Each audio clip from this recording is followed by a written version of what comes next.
Thom Brenaman here with the Major League Baseball coverage of the Major League Playoffs. And again, I have to tell you, it's going to be real exciting. What is going on with the Cincinnati Reds?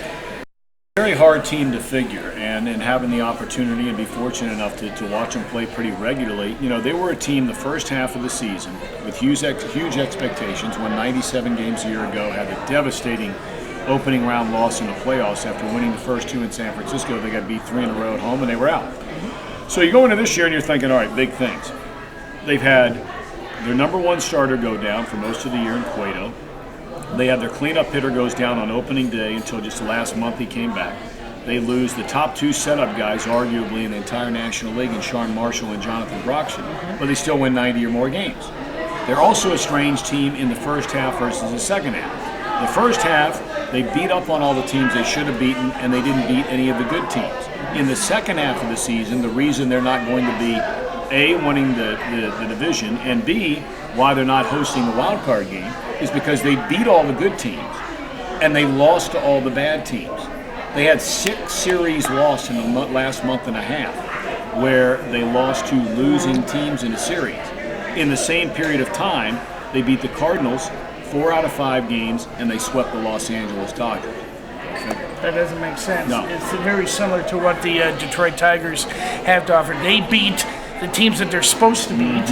And when it comes to beating very good teams, they struggle. Well, but you know what? Look, you know, the Tigers haven't won the whole thing yet. But, I mean, they've knocked on the door. And when you go into a series to play against them and you know you're going to see Verlander, you know you're going to see Scherzer, and you know what kind of pitching that you're probably going to face. Now, those guys, in Verlander's case, he's not been nearly as good a postseason pitcher as he has a regular season pitcher. We'll find out if that starts to change. And as guys get older, that generally does tend to change.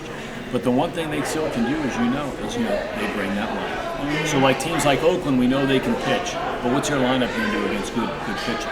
You know, Detroit's offense, they got some guys in there that could really hurt you.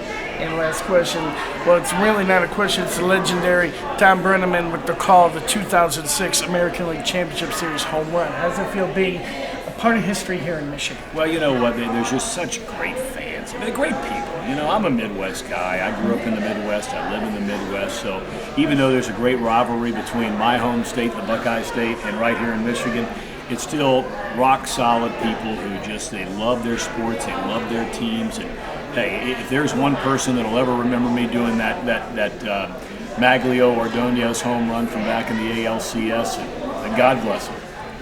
Thom Brenaman from Major League Baseball, the Reds TV network, and we'll definitely see him throughout the playoff run. Close up. Is it closed? Is it stopped? Yeah, that's good. Okay, I need you to do... Oh, it's not stopped. Oh, I'm sorry.